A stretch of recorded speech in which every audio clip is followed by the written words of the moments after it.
부활이 없다 하는 사두개인들이 예수께 와서 물어 이르되 선생님이여, 모세가 우리에게 써주기를 어떤 사람의 형이 자식이 없이 아내를 두고 죽으면 그 동생이 그 아내를 취하여 형을 위하여 상속자를 세울지니라 하였나이다. 칠형제가 있었는데 마지가 아내를 취하였다가 상속자가 없이 죽고, 둘째도 그 여자를 취하였다가 상속자가 없이 죽고, 셋째도 그렇게 하여 일곱이 다 상속자가 없었고 최후에 여자도 죽었나이다. 일곱 사람이 다 그를 아내로 취하였으니 부활 때 곧 그들이 살아날 때에 그 중의 누구의 아내가 되리까? 예수께서 이르시되 너희가 성경도 하나님의 능력도 알지 못함으로 오해함이 아니냐? 사람이 죽은 자 가운데서 살아날 때에는 장가도 아니가고 시집도 아니가고 하늘에 있는 천사들과 같으니라. 죽은 자가 살아난다는 것을 말할진대 너희가 모세의 책 중 가시나무 떨기에 관한 글에 하나님께서 모세에게 이르시되 나는 아브라함의 하나님이요 이삭의 하나님이요 야곱의 하나님이로다 하신 말씀을 읽어보지 못하였느냐. 함께 읽겠습니다. 하나님은 죽은 자의 하나님이 아니요 산 자의 하나님이시라 너희가 크게 오해하였도다 하시니라. 아멘. 주일에 가이사의 것은 가이사에게, 하나님의 것은 하나님께 바치라는 본문을 함께 나누었습니다. 이것은 국가의 세금 잘 납부하고 교회 헌금 잘 하라는 뜻이 아니라고 말씀드렸습니다. 입으로는 하나님을 사랑하고 말씀에 순종하는 경건한 삶을 자랑하는 바리새인들과 유대인들이 주머니에는 우상인 티베리우스 가이사 아우구스투스 신의 아들이란 글자가 새겨진 데나리온을 갖고 다니는 이중성, 위선을 책망한 것입니다. 동시에 오늘날 물질 문명의 자본주의 대한민국을 살아가는 우리들에게 너의 주인은 진짜 누구인가? 그리고 너는 누구의 소유인가? 라는 질문이라고 말씀드렸습니다. 오늘은 예수님의 또 다른 대적자인 사두개인들과의 부활 논쟁입니다. 예수님의 대적자가 가이사의 것은 가이사에게에서는 누구였습니까? 네? 바리새인이라고 금방 말씀드려요. 바리새인과 헤롯 땅. 그죠? 네, 바리새인과 헤롯 땅. 그런데 오늘은 누구로 바뀝니까? 사두개인들로 바뀌죠. 그런 점에서 마가복음 12장은 예수님을 죽이려는 대적자들로 대표되는 바리새파, 사두개파, 서기관들의 공격과 예수님의 반격이라고 할 수 있죠. 그렇죠? 한번 그 본문에서 한번 살펴보십시오. 12장 한번 살펴보세요. 12장에 보면은 13절이었죠. 바리새인과 헤롯 땅의 공격. 그렇죠? 그다음에 18절에 보면 누가 이제 공격합니까? 오늘 말씀에서 사두개인들이 나오죠. 그리고 28절 가보세요. 28절에 가면 누가 나옵니까? 동그라미 치면 서기관, 이게 나오죠. 그러니까 12장은 전체가 다 뭐 하는 거예요? 예수님을 어떻게든 잡으려고 하는 자들의 공격이 나오고, 거기에 대해서 예수님이 어떻게 이제 반응하시는가, 이런 내용이라는 것을 우리가 알 수 있습니다. 오늘 본문 18절에서 그러니까 부활이 없다고 주장하는 사두개인들이 예수께 와서 질문을 합니다. 그러니까 사두개인들의 가장 큰 근본적인 문제는 부활이 없다, 부활을 믿지 않는 거예요. 바리새파가 세금에 관련된 이슈로 예수를 책잡으려고 한 것처럼 이번에는 부활이 없다고 주장하는 사두개인들이 예수님께서 순환 예고를 통해 다시 살아나신다는 그 부활을 얘기하는 것을 공격하는 거예요. 그러니까 이런 맥락 속에서 항상 성경은 읽어야 되는 거예요. 한 절, 한 부분만 뚝 떼어내는 게 아니라 맥락과 흐름 속에서 무엇을 말씀하려고 하는지를 우리가 찾아야 되는 거죠. 그러면 예수님을 공격했던 그 바리새인들에 대해서는 우리가 주일날 살펴봤어요. 그럼 오늘은 이제 우리가 누구를 알아야 이 본문이 이해가 되겠어요? 네? 사두개인들이죠. 사두개인들에 대해서 알아야 우리가 본문을 좀 더 깊이 있게 정확하게 이해할 수 있겠죠. 예.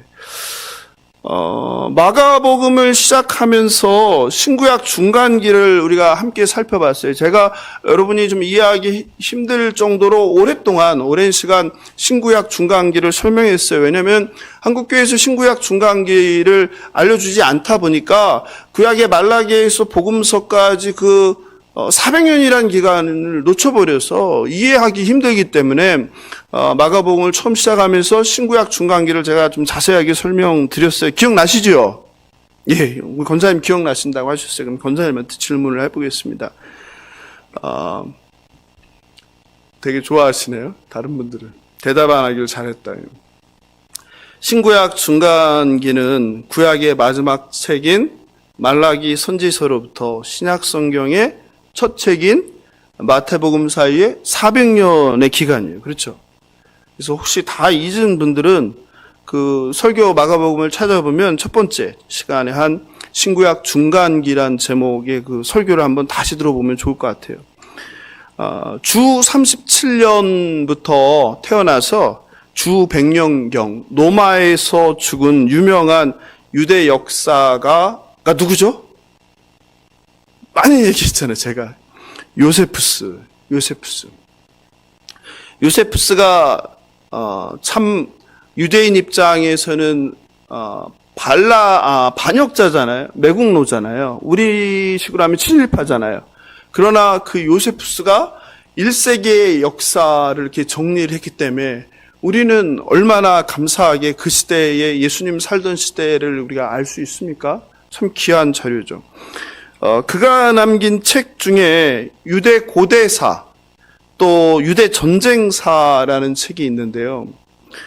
이 절판이 됐어요. 그래서 좀 구하기가 힘든데 제가 며칠 전에 이제 2권을 이제 알라딘에서 찾아갖고 주문을 했는데 이 책에 보면 그 사두개파, 바리새파, 에세네파 그리고 열심당의 4분파에 대해서 기록을 했어요. 제가 설교 중에도 많이 인용해서 설명을 드렸죠. 그런데 문제는 뭐냐면 이 사두개 그리고 우리가 지난 시간에 살펴본 바리새, 에세네, 열심당 이런 사람들은 구약 성경에 나옵니까? 나오지 않습니까? 나오지 않는 거예요. 없어요. 그런데 우리가 신약 성경을 딱 피면 시작부터 이제 뭐가 나와요? 바리새, 서기관, 사두개. 이게 나와요. 이거 황당한 거죠. 그러니까는 이 사람들에 대해서 구약에는 없었는데 신약에 갑자기 튀어나오니까 황당하고 당황스럽죠. 그래서 이 사람들에 대해서 우리가 알아야 되는데 이 사람들이 바로 어느 때에 신구약 중간기에 형성되었다는 거죠. 그래서 신구약 중간기를 우리가 이해해야 복음서를 올바로 이해할 수 있다는 거예요. 그래서 제가 시간을 오랫동안 할애해서 설명을 드렸던 거예요. 지난 시간에 바리새인들은 우리가 잠깐 살펴보았고요. 오늘은 우리가 사두개인들에 대해서 살펴보려고 하는데 사두개인들은 누구예요? 그렇죠. 집사님이 말씀해 주신 종교 지도자예요. 종교 지도자. 오늘날로 하면 누구겠어요? 각 교단의 총회장, 부회장, 임원들 이런 분들이겠죠. 사두개란 이름은 솔로몬 왕 시대 대제사장이었던 사독의 후손, 거기에서 이제 기인했다는 설이 있습니다. 사두개인들은 예수님 시대에 예루살렘 성전 권력의 실세였어요. 당시 상당수의 제사장과 대제사장이 사두개파에 속해 있었습니다. 그들은 예루살렘에 거주했고 성전과 제사가 그들의 주요한 관심사였고 성전과 제사를 관리하는 것이 그들의 역할이었어요. 그러므로 성전과 제사는 이 사두개인들의 생존 기반이며 동시에 그들의 권력 기반이었습니다. 백성들이 해마다 성전을 찾아와 드리는 제물로 그들은 풍족한 삶과 권력을 누리면서 살았습니다. 그들은 모세 오경만을 믿었고 죽은 자의 부활, 그리고 천사, 마귀, 영적 세계를 부인했습니다. 그리고 영혼의 불멸을 믿지 않았습니다. 그렇다면 사두개인은 왜 부활이 없다고 생각했을까요? 왜 그랬을까요? 왜 사두개인은 부활이 없다고 주장했을까요?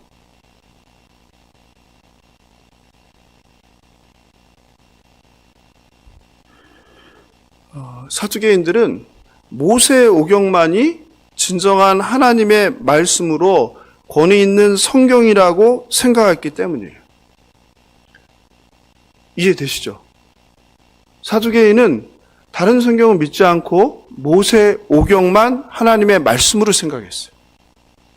그러면 우리가 질문을 던질 수 있죠. 모세 오경만 믿는데 왜 부활을 믿지 않는가? 왜 그럴까요?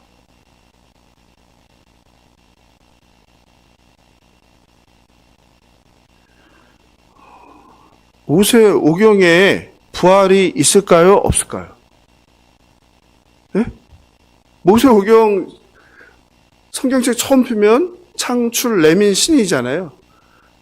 올해도 우리가 성경 읽기 하면서 벌써 거기까지 다 왔잖아요. 제일 많이 읽는 성경이잖아요. 내가 해마다 해가 바뀌면 성경 읽기를 올해는 한 독을 해야 되겠다 해서 제일 먼저 읽는 게 뭐예요? 창세기부터 읽는 거잖아요. 그죠? 그러니까 제일 많이 봤잖아요. 거기에 부활이 있습니까? 없습니까? 부활이 없습니다. 이해되시죠? 사두개인은 뭐만을 하나님의 말씀으로 생각했다? 모세 오경. 모세 오경에는 부활이 있다 없다? 없다. 그러니까 사두개인들이 부활을 믿지 않는 건 당연하다, 당연하지 않다. 당연하다죠. 당연하다.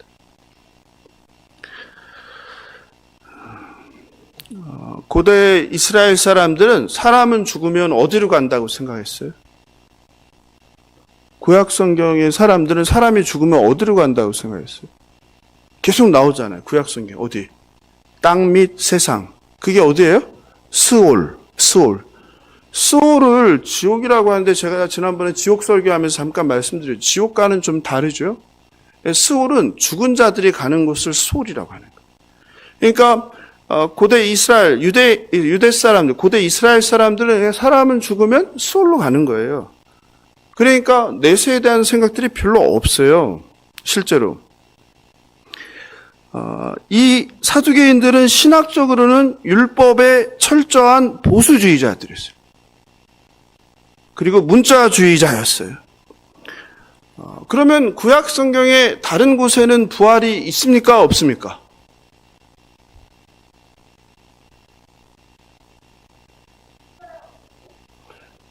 거의 없죠.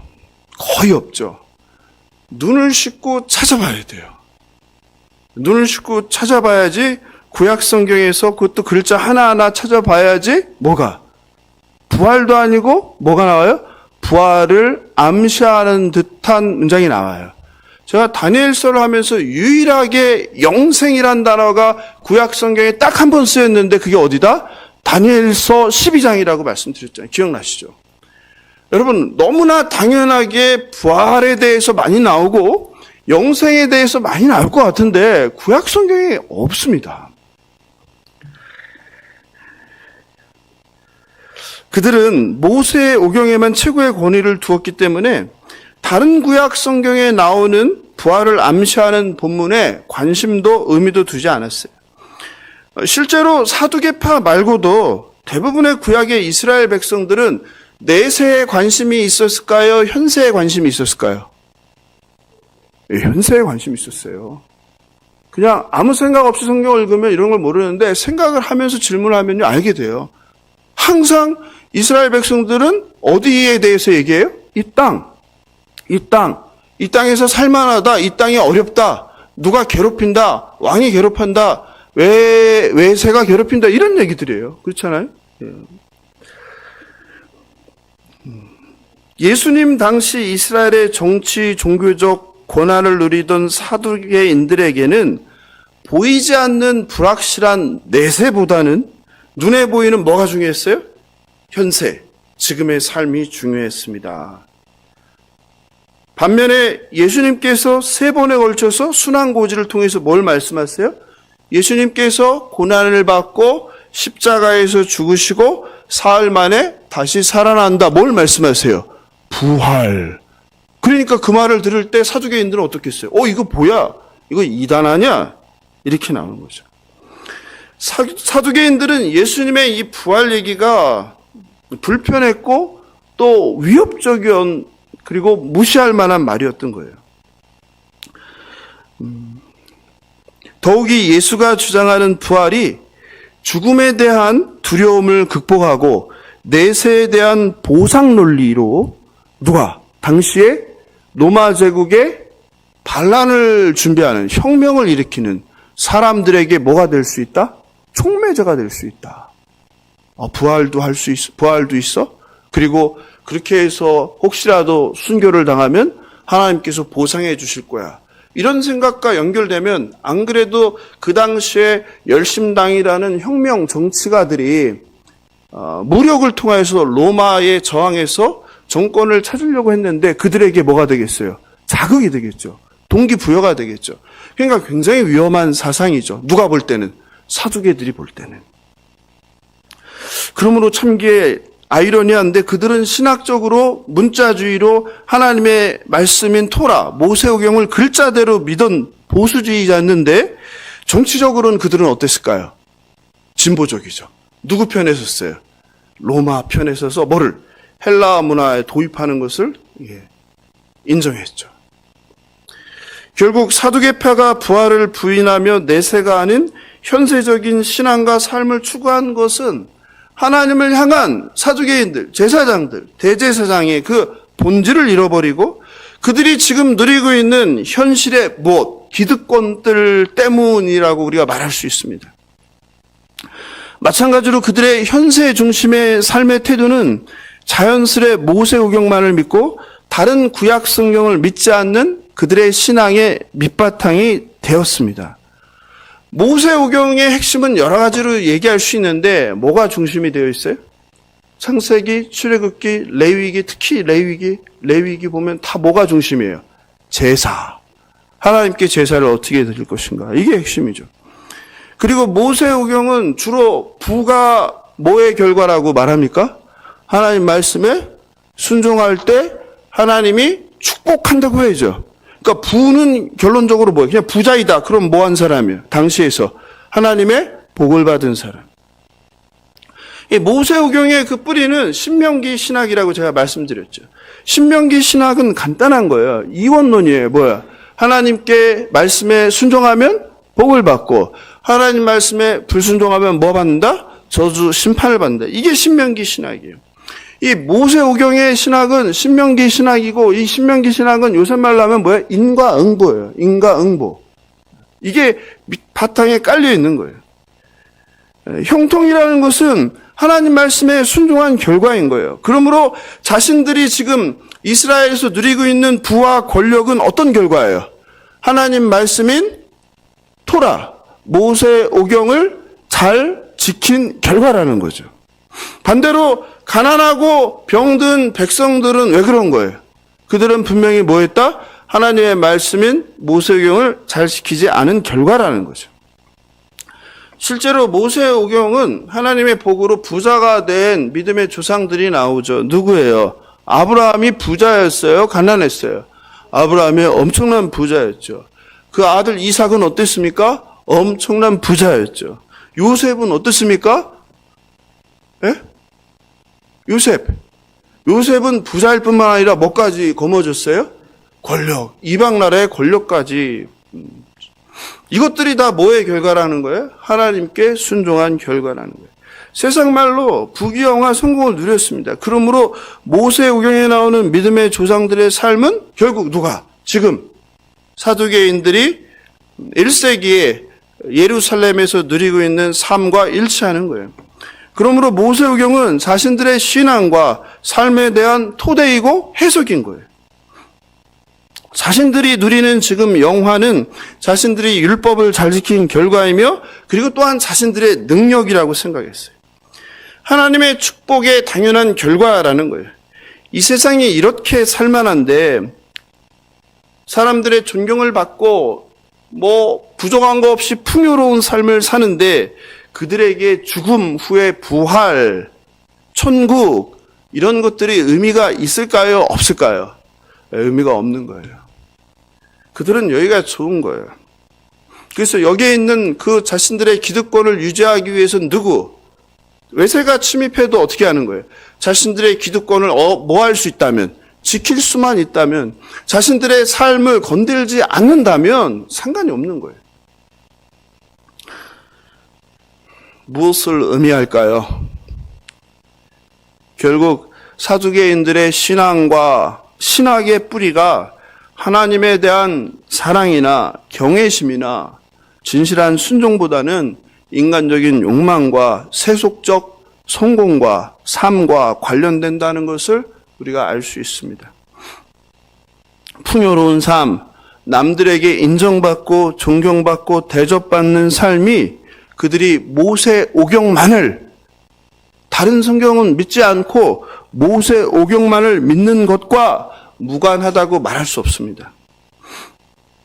마찬가지로 한국교회 성도들이 물질적인 풍요를 누리고 세상적으로 인정받고 세속적인 성공을 이룬 결과 그들이 하나님을 향한 그 간절함과 뜨거운 열심과 헌신이 사라진 것은 결코 무관하다고 말할 수 없을 것입니다.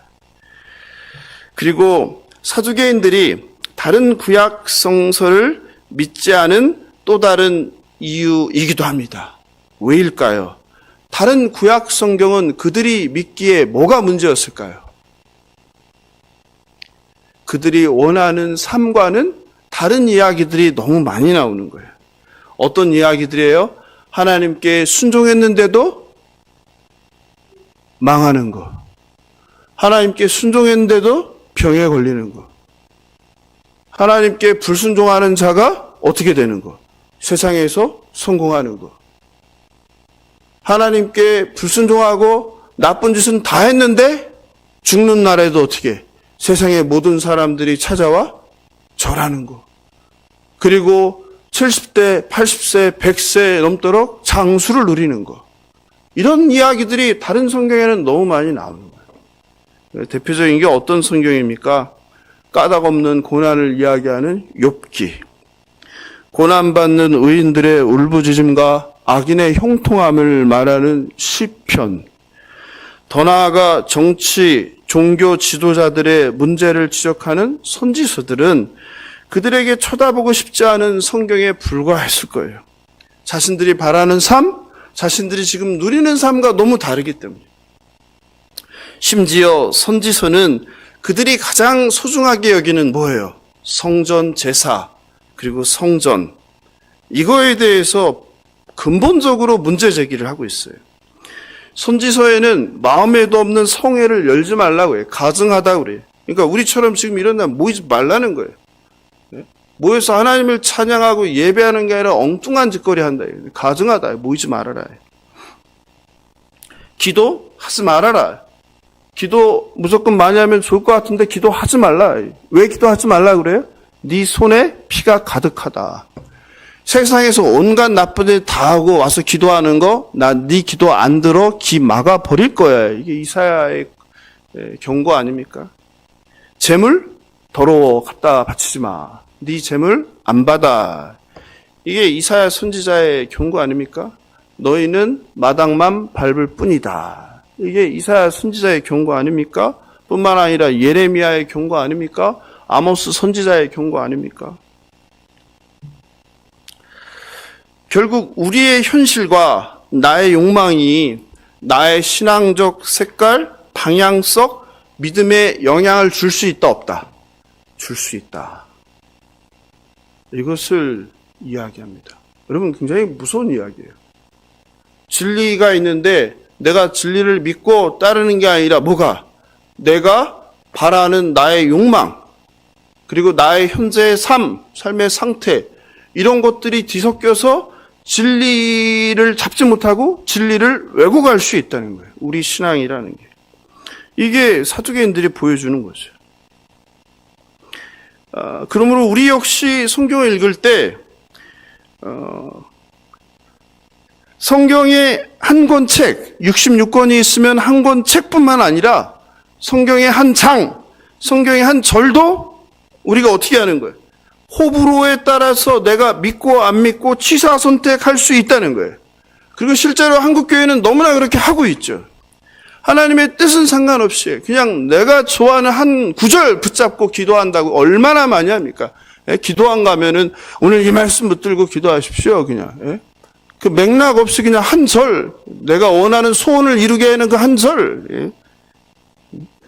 이것은 하나님과 성경을 오해하고 잘못하는 비극이 될 수 있습니다. 그게 사두개인들이 보여주는 거예요.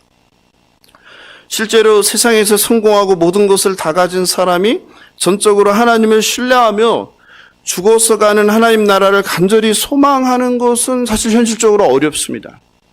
사두개파의 신앙과 이해는 우리가 믿는 진리, 하나님과 성경에 대한 이해, 기독교와 신앙, 그리고 우리의 현실, 그리고 내가 처한 삶, 이런 것에 대해서 많은 것을 생각하게 하는 거예요.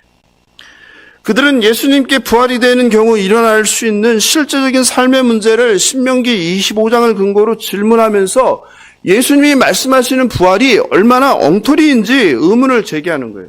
그게 23절이죠. 같이 읽어볼까요? 23절 시작. 7사람이 다 그를 아내로 취하였으니 부활 때 곧 그들이 살아날 때 그 중에 아내가 누구의 아내가 되리까? 예? 한 여인이 7명의 형제랑 다 결혼했어요. 그럼 천국에 가면 다시 살아나면 누가 진짜냐 이거예요. 누가 진짜예요? 권사님, 누가 진짜예요? 성경에 따르면. 이런 일이 있을 수 없다. 그러니까 뭐는 허위다? 부활은 없다. 이 말을 하는 거죠. 초등학생도 아니고 유치하다고 할 수 있는데 우리가 볼 때는 그들에겐 이게 진지해. 왜? 율법 때문에.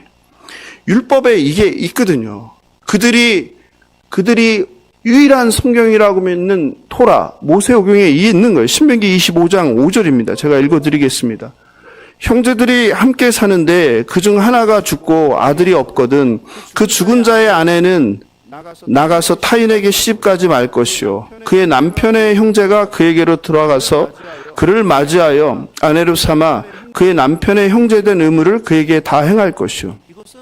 이것은 한 남자아이가 없이 죽을 때 그의 형제가 형수와 결혼하도록 허락하는 거예요. 이걸 수혼법이라고 그래요. 다른 말로 계대혼인법이라고 그래요. 대를 잇기 위한 결혼법이다 이 말이에요. 다른 말로 형사치수제라고 해요. 형사치수제. 예, 알아주세요. 형사치수제. 즉 형사니까 형이 사망했을 때 그 형수를 취하는 제도다 이런 말이에요. 근데 이거를 모르고 어떤 분은 형수치수제라고 그래요. 형수를 취한다. 한자를 찾아보고 확인하자. 형수를 취하는 법이 아니라 형사치수제예요. 정확하게 형이 죽었을 때, 형이 사망했을 때 형수를 취하는 거예요. 오늘날은 이해하거나 받아들일 수 없는 제도인데 고대 사회에서 한 가문의 끊어짐을 막고 남편이 죽고 혼자 남은 연약한 여인의 생존권을 지키기 위한 하나님의 배려예요. 그러니까 우리 사회, 우리의 윤리 도덕관념으로는 상상할 수 없는 일이죠. 그런데 고대 사회에서는 이렇게 안 하면 안 되는 거란 말이에요. 이해되시죠? 그런데 이것은 하나님의 명령이지만 당시 사회에서는 이게 일반적이었을까요? 아니면 유별난 거였을까요? 일반적이었어요. 우리나라에는 있었을까요? 없었을까요? 없었어요? 우리나라도 이게 있었죠. 고구려의 형사치수제는 유명하죠. 그리고 우리 어르신들 어릴 때만 해도 동네에 그런 사람 한둘은 있었을걸요? 누구? 대를 잇기 위해서 뭐하는? 씨바지. 영화도 있었잖아요. 사라진 지 얼마 안 됐습니다. 이게 그런 거예요. 대를 잇기 위해서. 예? 똑같지는 않겠지만 고대 유목민족들에게는 이게 일반적이에요. 그러니까 하나님만 이걸 법으로 정한 게 아니에요. 그 당시 고대 사회에 이런 법이 다른 나라에도 있었던 거예요. 하나님께서 또 율법으로 이걸 주신 거고. 창세기 38장이 가장 대표적이죠. 유다와 다말, 며느리 다말의 사건이 이건 최초의 언급이죠. 네. 그리고 룻기 4장에 보면 누가 나옵니까? 보아스와 룻이 나오죠. 이 사건은 또 이게 확대된 형사치수제이죠. 그러니까 형제들 간에 이루어진 것이 뭐로 또 확대된 거예요? 보아스의 경우는 친척들로 확대된 사건이죠. 이것은 남편이 죽어 생계가 막막한 미망인, 과부라고 하는데 그의 삶을 보호하는 거예요. 그리고 하나님께서 아브라함에게 한 약속 뭐예요? 내가 너의 자손을 별과 같이 하늘의 별과 같이 번성케 하라는 이 약속을 지키는 거죠. 그런데 오늘 사두개인들은 하나님께서 미망인을 불쌍히 여기시고 조상 아브라함과 한 약속을 지키기 위한 그 신실하심을 드러내는 신명기 말씀의 본래 뜻은 있고 이것을 어떻게 예수님을 공격하는 데 쓰는 거죠. 예수님은 너희가 성경도 하나님의 능력도 알지 못한다고 이야기하세요? 사두개인들은 선생님이요, 모세가 우리에게 써주기를 이라고 질문해요. 한번 보세요. 모세가 우리에게 써주기를, 동그라미 해놓으세요. 모세가 19절에 나오죠. 우리에게 써주기를. 그 다음은 딱 내용이고. 근데 24절에 보니까 예수님은 뭐라고 대답하세요? 예수께서 이르시되 너희가 성경도라고 해요. 모세 오경이라고 하지 않고 성경도라고 하세요. 성경도. 그렇죠? 무엇을 의미하는 거예요? 예수께서는 모세 오경만이 아니라 모세 오경만이 성경이 아니라 모두 선지서, 시편 역시 하나님의 말씀이다 라는 것을 암시하고 있는 거죠. 그들이 모세 오경만을 하나님의 말씀으로 믿고 다른 성경을 믿지 않는 것에 대한 문제 제기를 하는 거죠. 실제로 모세 오경에는 부활이 없지만 다른 구약 성서에는 부활을 암시하는 것들이 그림자처럼 있죠. 어떤 게 있습니까? 대표적으로 아까 말씀드린 대로 다니엘서 12장 2절 너무 중요하죠. 땅의 티끌 가운데에서 자는 자 중에서 많은 사람이 깨어나 거기 영생을 받는 자. 이 영생이 구약 성경에 유일하게 딱 한 번 나와요. 올라함이라는 단어. 유일한 단어. 영생. 정확하게 구약 성경 전체에서 영생이 한 번 나와요. 여러분 이거 충격적인 사건이에요. 그렇잖아요. 우리가 믿는 이유가 뭐예요? 예수를 믿는 이유가 뭐예요? 영생이잖아요. 그러니까 이렇게 중요한 말이 구약 성서 66권에 한 번 나와요. 여러분 이거 많이 생각해 봐야 돼요. 왜 그럴까? 질문 안 해보셨죠? 질문해야 돼요. 왜일까? 에? 우리는 영생에 죽고 사고 하는데 아니 구약 성경 그 많은 39권의 구약 성서 중에 영생이 한 번 나와? 생각해 보십시오. 또 하나 찾을 수 있는 게 이사야서죠. 이사야서 26장 19절인데 주의 죽은 자들은 살아나고 그들의 시체들은 일어나리이다. 여기에 이제 살짝 부활이 암시되어 있죠. 티끌에 누운 자들아 너희는 깨어 노래하라. 주의 이슬은 빛난 이슬이니 땅이 죽은 자들을 내놓으리라. 땅이 죽은 자들을 내놓으리라. 이런 몇몇 그리고 시편에 있는 거 몇 개 빼고는 여러분 부활이 구약 성경 전체에 없고 모세오경에 아예 없습니다. 네? 그러면 고대 사회의 다른 민족들은 다른 이방 나라들은 내세나 부활이 있었을까요? 없었을까요? 없었어요? 이집트에서 뭐 만들었어요? 미라 왜 만들어요? 이집트는 내세. 모든 거의 대부분의 나라, 바벨론, 아수르 다 뭐가 있었어요? 내세예요, 내세. 그런데 정작 누구만? 이스라엘. 하나님의 백성은 뭐가 없어요? 내세가 없었다니까요. 우리는 거꾸로 질문해야 되는 거예요. 이게 신기한 거예요. 아니, 온통 모든 나라 이방인들이 다 내세가 있고 부활과 비스무리한 이런 이야기들이 있는데 아니 왜 이스라엘은 우리가 믿는 이 기독교는 내세가 중요하고 천국이 중요하고 영생이 중요하고 구원이 중요하고 부활이 중요한데 왜 구약의 이스라엘 백성들은 그 내용이 많이 나오지 않느냐 이 말이에요. 그 질문을 오히려 던져야 되는 거예요. 근데 안 던지죠, 한국교회는. 예수님은 그들에게 다른 구약 성경을 믿지 않는다고 문제 제기를 하기보다는 그들이 믿는 모세의 책 중 가시나무 떨기에 관한 글을 이용해요. 참 예수님은 대단해요. 너희 틀렸어. 너희들 다른 성경 믿지 않잖아 하지 않아요. 그냥 그들이 주장하는 대로 그들은 뭐만 믿는다? 모세오경. 그러니까 반박도 뭘로 하세요? 모세오경. 네. 시편 얘기하지 않고요. 다니엘서 얘기하지 않고요. 다른 성경 얘기하지 않아요. 그냥 그리고 본인이 하나님께서 그 배운 계시, 아는 계시 얘기하지도 않는 거예요. 그냥 뭐 하는 거예요? 니들이 익숙한 걸로 내가 얘기해 줄게. 그러면서 한 게 바로 뭐예요? 출애굽기 3장 6절이죠. 출애굽기 3장에서 모세가 장인 미디안 제사장 이드로의 양떼를 치다가 하나님의 산 호렙에 이르죠. 그때 여호와의 사자가 떨기나무 가운데로부터 나오는 불꽃 아래서 그에게 나타나죠. 그런데 떨기나무에 불이 붙었는데 나무는 타지 않죠? 그때 6절이죠. 6절 같이 읽어보겠습니다. 시작. 또 이르시되 나는 내 조상의 하나님이니 아브라함의 하나님, 이삭의 하나님, 야곱의 하나님이니라 말씀하셨습니다. 바로 이 말씀을 인용해서 예수님이 대답하는 거예요. 그게 오늘 본문 27절이죠. 27절 읽어보겠습니다. 시작. 하나님은 죽은 자의 하나님이 아니요 산 자의 하나님이시라 너희가 크게 오해하였도다 하시니라. 이렇게 답을 내리시는 거예요. 무슨 말씀입니까?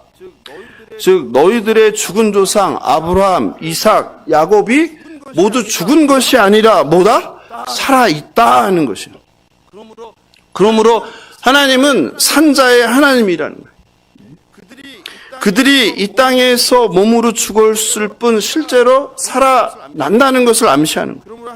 그러므로 하나님의 백성의 죽음은 존재의 변화일 뿐 완전한 죽음이 아니라는 암시이죠. 실제로 하나님은 죽은 자의 하나님이 아니라 산자의 하나님이심을 이사야 선지자도 말씀하셨어요.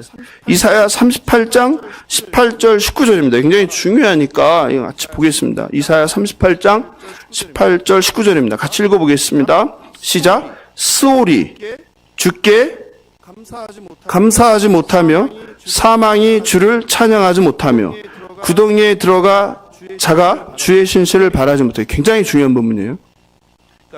그러니까 죽은 자는 하나님께 감사할 수 있다 없다? 없다. 하나님을 찬양할 수 있다? 없다. 이 말이에요. 그 19절 오직 산자 곧 산자는 오늘 내가 하는 것과 같이 주께 감사하며 주의 신실을 아버지가 그의 자녀에게 알게 하리이다. 우리가 신약 성경을 통해서 죽은 후의 상태 얘기 많이 하잖아요. 근데 구약 성경 이사야 38장 18은 수올에 죽어서 수올에 내려간 자는 하나님께 감사하지 못하고 찬양하지 못한다. 이렇게 얘기해요. 우리가 그래서 성경을 잘 살펴볼 필요가 있어요. 오직 산자만이 하나님께 감사하고 찬양하고 기도할 수 있다. 그러므로 하나님은 누구다? 죽은 자의 하나님이 아니라 살아있는 자의 하나님이라는 거예요. 사람은 예외 없이 살다 죽습니다. 죽음은 모든 피조물에게 예외가 없습니다. 그러나 예수는 십자가에서 죽으시고 다시 살아나심을 통해서 부활의 첫 열매가 되심으로 우리에게 부활이 있음을 증명하셨습니다. 물론 이것이 우리의 몸의 부활을 입증하는 완전한 증거는 될 수 없습니다. 유대인들도 영혼 불멸을 믿었습니다. 그러므로 유대인들이 그런 주장을 할 수 있잖아요. 이게 부활과 무슨 상관이 있느냐. 그래서 예수님의 이 말씀은 단순히 아브라함, 이삭, 야곱이 죽은 후에 영혼이 불멸된 존재, 상태를 말하는 게 아니라는 것을 얘기하시는 거예요. 예수께서 다시 오실 때 아브라함, 이삭, 야곱을 부활시킬 것에 대한 약속이라고 보는 것이 합당합니다. 예수님은 유대인들의 조상인 아브라함, 이삭, 야곱의 하나님이며 하나님은 산자의 하나님임을 통해서 우리에게 부활이 있다. 그리고 반박하는 사두개인들에게 부활이 있다. 영원한 삶이 있다. 라는 것을 말씀하고 계신 거예요. 또 예수께서 그들에게 지적한 문제는 첫 번째는 너희들이 성경을 모르고 있다라는 거였고 두 번째는 무엇입니까? 하나님의 능력도 모른다는 거죠. 무엇을 의미할까요? 어떤 하나님의 능력을 모른다는 거예요? 하나님은 세상을 창조하신 분이라는 거예요. 하나님은 세상을 통치하시는 분이라는 거예요. 하나님은 모든 피조물의 생사화복을 주관하시는 분이라는 거예요. 그럼 창조주인 하나님께서 죽은 생명을 다시 살아나게 할 수 있을까요? 없을까요? 당연히 할 수 있죠. 근데 너희들은 그걸 모른다는 거예요. 예수님은 부활에 대한 사두개인들의 오해를 25절을 통해서 풀어주시는데요. 어떻게 풀어주세요? 사람이 죽은 자 가운데서 살아날 때에는 장가도 아니가고 시집도 아니가고 하늘에 있는 천사들과 같으니라. 그러니까 이 사람들은 부활이라는 것을 어떻게 생각하는 거예요? 지금 그대로 이 사회가 유지되는 걸로 이해한 거죠. 그에 대해서 예수님 말씀해요. 부활은 그게 아니다. 완전한 새 창조이다 이런 말이죠. 부활한 우리는 결혼하지 않는다는 거예요. 부활한 우리는 장가가지 않는다는 거예요. 그런데 너희들은 그걸 모르고 이 여자가 누구의 형제 7명 중에 누구의 부인이냐 이런 어리석은 질문을 하냐 이런 말이죠. 부활은 단순히 이전 몸으로의 회복과 이전에 살던 삶으로의 복귀가 아니라는 얘기예요. 부활은 완전한 새로운 탄생이고 새로운 창조이고 새로운 삶을 뜻하는 거예요. 많은 사람들이 부활을 죽은 후에 하늘에 가서 천사들처럼 육체가 없는 영혼으로 산다는 것으로 이해하는 경향이 있습니다. 여기서 천사들과 같다는 것은 진짜 천사의 모습이 된다는 의미는 아닙니다. 이 땅에서 인간들이 가지는 육신의 한계가 없는 천사 같은 존재가 된다는 의미예요. 신학자 라이트는 이것에 대해서 이렇게 말을 했습니다. 예수님은 지금 부활한 자들이 존재론적으로 천사와 같이 된다거나 혹은 그들이 거주하는 장소가 천사와 같은 하늘이 될 것을 말하는 것이 아니다.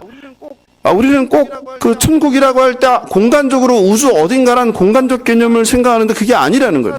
천사들이 결혼하지 않는 것처럼 부활한 자들도 결혼하지 않는 몸의 기능적 상태에 들어가게 될 것을 말하는 것이다. 이렇게 설명했습니다. 부활한 사람은 우리가 전에 결코 경험하지 못한 새로운 존재의 삶의 차원으로의 변화입니다. 그리고 부활하신 예수님은 우리가 부활이 무엇인지를, 몸의 부활이 무엇인지를 우리가 짐작하게 도와주십니다. 부활한 예수님은 먹을 것을 먹었습니까? 먹지 못했습니까? 먹을 것을 드셨어요. 즉 몸이 있다는 거예요. 물질적인 존재라는 거예요. 그런데 엠마오로 가는 두 제자에게 나타난 예수님을 제자들은 알아보았습니까? 알아보지 못했습니까? 알아보지 못했어요. 무엇을 얘기합니까? 부활한 모습이 다르다는 것이죠. 부활한 몸은 물질의 형태이면서 비물질적일 수 있다는 것을 우리에게 암시해 줍니다. 성경은 죽음 후에 대해서 그리고 부활에 대해서 그리고 천국에 대해서 매우 구체적으로 많이 자세히 이야기하지 않습니다. 왜 그럴까요? 우리에겐 그게 너무 중요한데 왜 그럴까요? 게다가 오늘 본 것처럼 구약 성서는 부활을 많이 얘기하는 것이 아니라 부활에 대한 내용이 거의 없습니다. 오히려 우리의 생각과는 달리 현세 중심적입니다. 구약은. 구약의 백성들이 천국을 소망한다거나 부활을 소망하며 산다는 내용도 거의 없습니다. 이것은 무엇을 의미할까요? 구약에 거의 언급되지 않았다는 것은 유대인의 신앙에서 부활이 중요하지 않았다는 거예요. 그리고 그들의 관심사도 부활이 아니었다는 거예요. 그러므로 부활에 대한 불신은 사두개인만의 문제는 아니었을 것입니다. 바리새인들과 일부를 제외한 모든 유대인들이 예수님의 이 부활이라는 얘기를 그래서 이해하지 못합니다. 그래서 제자들도 3번이나 이야기했는데 이해했습니까? 이해를 못했습니까? 예? 제자들, 예수님의 제자들 3번 얘기했잖아요. 근데 이해했습니까? 못했습니까? 이해 못한 거예요. 이해 못한 거예요. 그래서 예수님 십자가 달릴 때 다 어떻게 한 거예요? 다 도망간 거예요. 그리고 예수님의 부활을 믿었으면 예수님이 십자가에 달리시고 굴에 매장되었을 때, 동굴에 매장되었을 때 어떻게 했어야 돼요? 동굴에 갔어야 되잖아요. 근데 예수님의 제자들이 갔습니까? 안 갔습니까? 한 명도 안 갔어요. 오직 누구만 갔어요? 여제자들만 갔어요. 여제자들만 믿었어요. 예수님의 수제자 베드로부터 아무도 안 갔습니다. 그들도 몰랐어요. 이해하지 못했던 거예요. 그러니까 사두개인들만 부활을 믿지 않은 게 아니라 많은 사람들이 믿지 못한 거예요.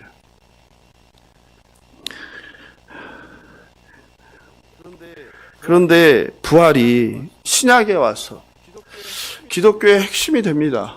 그렇죠? 신약 성경은 온통 그 얘기예요. 내세, 하나님의 나라. 이 땅은 어떤 곳? 사라지는 곳. 그러니까 오직 어디? 하늘에 재물을 쌓아라. 네 마음이 있는 곳에, 예? 보물이 있는 곳에 네 마음이 있다. 계속 그 얘기예요. 심판, 부활, 하나님 나라. 여러분 어떤 생각이 드세요? 예? 어떤 생각이 드세요? 이상하다고 생각 안 해보셨습니까? 고린도전서 15장 17절입니다. 그리스도께서 다시 살아나신 일이 없으면 너의 믿음도 헛되고 너희가 여전히 죄 가운데 있을 것이요. 그러니까 부활이 없는 기독교는 생각할 수 있어요, 없어요? 생각할 수 없는 거예요. 근데 왜 구약에는 그렇게 없을까? 그리고 왜 예수님 시대로 오면서 왜 전부 다 부활 얘기일까? 그리고 왜 부활은 우리 신앙의 핵심이고 중심이고 모든 것일까? 이 부활이라는 단어가 헬라어로 아나스타시스인데요. 신약성경에 42번 나왔어요. 누가복음 2장 34절을 제외하고는 전부 다 부활 그 뜻이에요. 다시 살아난다. He's risen이에요. He's risen. 아나스타시스. 그렇다면 우리는 당연히 질문을 던져야 합니다. 어떤 질문을 던져야 됩니까, 집사님? 네? 어떤 질문을 던져요? 구약에 거의 찾기 힘든 부활이 왜 신약성서에서는 자주 그리고 중요한 것, 아니 모든 것이 되었을까? 그리고 우리는 왜 부활을 가장 중요하게 생각할까? 그리고 바리새인들은 언제부터 부활에 대한 생각과 믿음을 갖게 되었을까? 언제부터일까? 그것을 통해 구약성서와 신약성서가 단절됐거나 별개가 아니라 동일한 하나님의 말씀으로 연결된다는 것을 우리가 찾아내야 되는 거예요. 구약과 신약이 동일하신 하나님의 증언이라는 점에서 우리는 구약과 신약 사이에 부활신앙의 생성과 변화를 찾는 것이 중요한 작업이라고 생각합니다. 이것은 선택의 문제가 아니라 그냥 맹목적으로 믿는 게 아니라 필수입니다. 왜냐하면 바울은 성경에서 분명히 부활이 없는 기독교는 헛된 것이다. 너희는 어리석은 것이다 라고 이야기하니까요. 그럼 성경에서 내세와 부활의 개념이 구체적으로 형성된 것은 언제일까요?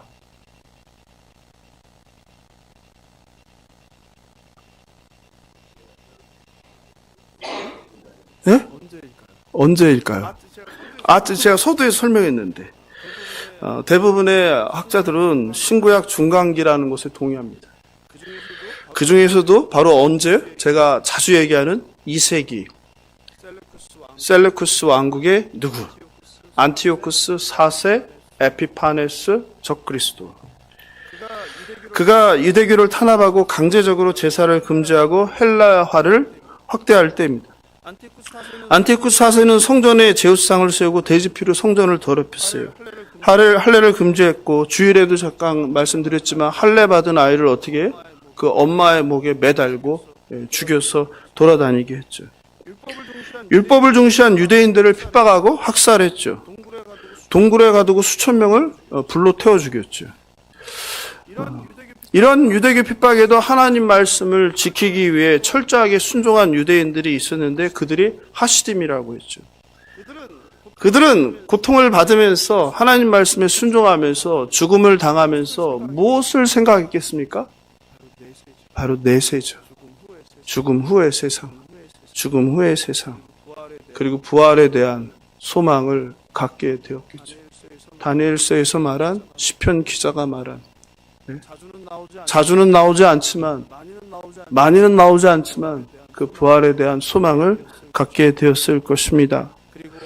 그리고 억울한 순교자들을 보면서 내 가족, 내 동료들이 비참하게 십자가에 매달려서 수천 명이 죽는 바리새인들을 바라보면서 하나님의 보상이 분명히 있을 거라는 그런 생각을 갖게 되었을 것입니다. 또 다른 이유는 바로 이 바리새파가 내세와 부활을 믿은 또 다른 이유는 바로 바리새파는 모세오경 외에도 다른 구약 성경을 믿었기 때문이죠. 게다가 바리새파는 그 구약 성경 말고도 뭘 믿었습니까? 구전율법을 믿었습니다. 구전율법이 뭡니까? 바로 성경에 나오는 장로들의 유전이라는 거예요. 장로들의 유전. 이 하시딤은 하나님 말씀을 잘 지키기 위해서 나름대로 울타리를 친다고 그들이 표현하는데 거기에 대한 또 다른 법들을 만들어낸 거예요. 그것들이 세월이 지나면서 너무 많아지고 서로 잘못 기억하는 일이 생기니까 정리를 해야 되겠다 해서 만든 책이 뭐라고 했죠, 제가? 그게 바로 미시나라는 거예요. 그런데 문제는 바리새인들은 하나님의 말씀인 구약 성경뿐만 아니라 자신들이 만든 미시나도 뭐로 믿었어요? 하나님의 말씀처럼 권위를 부여했습니다.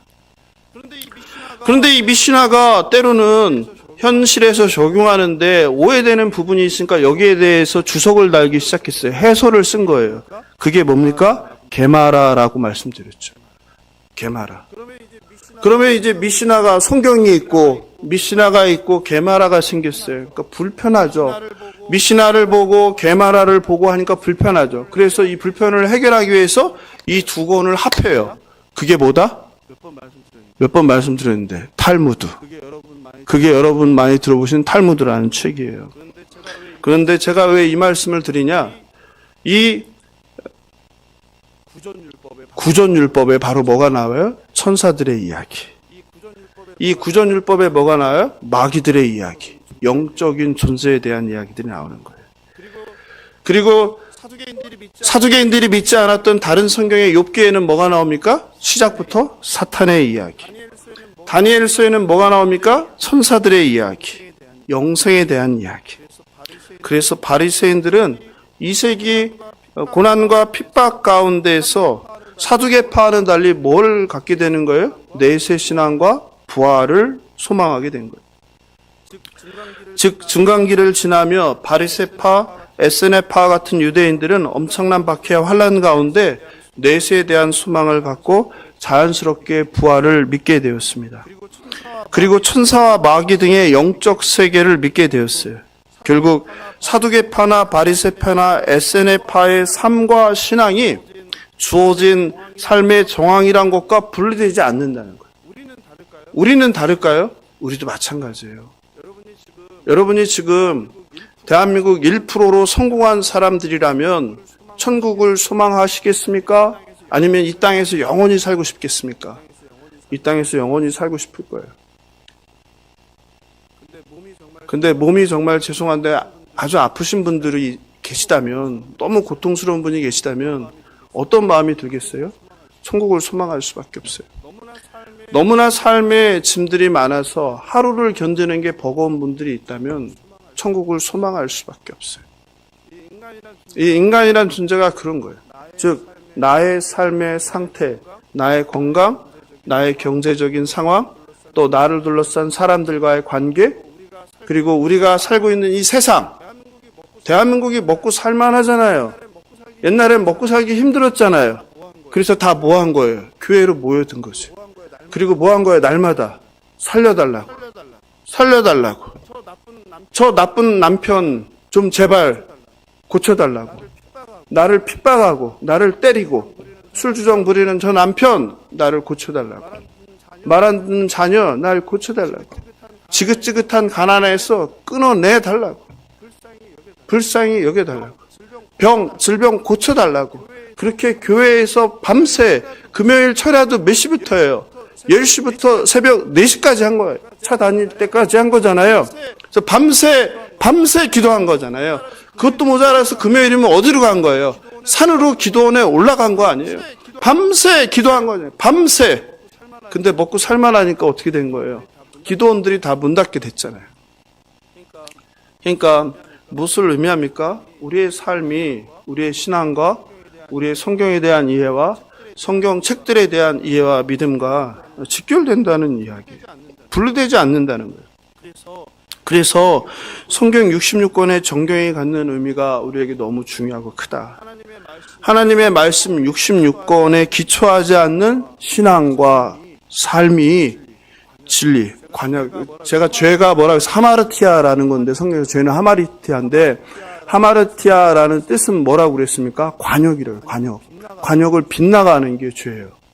네? 살인하고 강도질하고 강간하고 이게 죄가 아니라 성경은 관역에서 빗나가는 거예요. 그러니까 우리가 성경 66권을 올바로 이해하지 않으면 어디에서? 진리라는 관역에서 누구처럼? 사두개인들처럼 벗어날 수 있다는 거예요. 그게 오늘 말씀에 저는 교훈이 아닐까 이런 생각을 어제부터 이렇게 묵상하면서 들었어요. 말씀 마무리합니다. 부활을 믿지 않았던 사두개인들이 예수님과 논쟁했습니다. 하나님은 죽은 자들의 하나님이 아니라 살아있는 자들의 하나님임을 통해서 부활을 증거하셨습니다. 또한 하나님은 창조주시며 전능하심을 통해 부활을 증거하셨습니다. 전능하신 하나님께서 죽은 자를 살리는 것은 문제가 아닙니다. 사두개인들이 성경을 모르고 하나님을 오해한 것은 그들이 믿고 싶은 것만 믿었고 보고 싶은 것만 보았고 듣고 싶은 것만 들었기 때문입니다. 그들은 하나님 말씀을 믿고 순종하기만 하면 복을 받아 부자가 되고 출세할 수 있고 높은 자리에 오를 수 있다는 모세 오경만을 믿고 듣고 보았습니다. 그래서 오직 성전과 제사만이 그들의 삶의 목적이었고 그들의 풍요로운 삶을 유지해주는 기반이었습니다. 그리고 그들의 형통한 삶의 유지를 위해선 저 외세 로마와 결탁하며 자신들의 지위를 견고히 할 수 있었습니다. 그리고 다른 성경이 말하고 메시아 예수가 말하는 부활은 그들에겐 공허한 메아리였고 오히려 그들의 삶을 위협하는 위험한 사상이었습니다. 사랑하는 성도 여러분, 사두개인은 우리에게 우리의 현재의 삶 그리고 우리의 욕망, 나의 바람이 성경 이해나 하나님을 잘못 알고 성경을 왜곡할 수 있다는 것을 보여줍니다. 혹시 우리는 성경 66권을 믿는 것이 아니라 사두개처럼 나의 현재의 삶을 증명해 주거나 내가 바라는 삶을 뒷받침해 주는 모세 오경만을 믿거나 또는 성경의 일부만을 믿고 하나님을 오해하고 있지는 않으신지요? 십자가에서 죽으시고 다시 사신 예수님의 부활을 부인하고 있지는 않으신지요? 너희가 성경과 하나님의 능력을 모르고 오해했다는 예수님의 책망은 어쩌면 오늘 대한민국을 살아가는 저와 여러분을 향한 책망일지도 모르겠습니다. 하나님은 죽은 자의 하나님이 아니라 산 자의 하나님이십니다. 하나님은 생사화복을 주관하십니다. 그리고 예수님은 죽으시고 3일에 부활하셨습니다. 성경의 특정한 말씀이 아니라 성경 66권이 동일하신 하나님의 말씀임을 믿고 읽고 올바로 이해하고 잘못된 순종이 아닌 올바른 순종으로 하나님을 기쁘게 하는 저와 여러분 되길 주님의 이름으로 축원합니다. 함께 오늘 말씀 생각하면서 살아계신 주 함께 찬송하시겠습니다.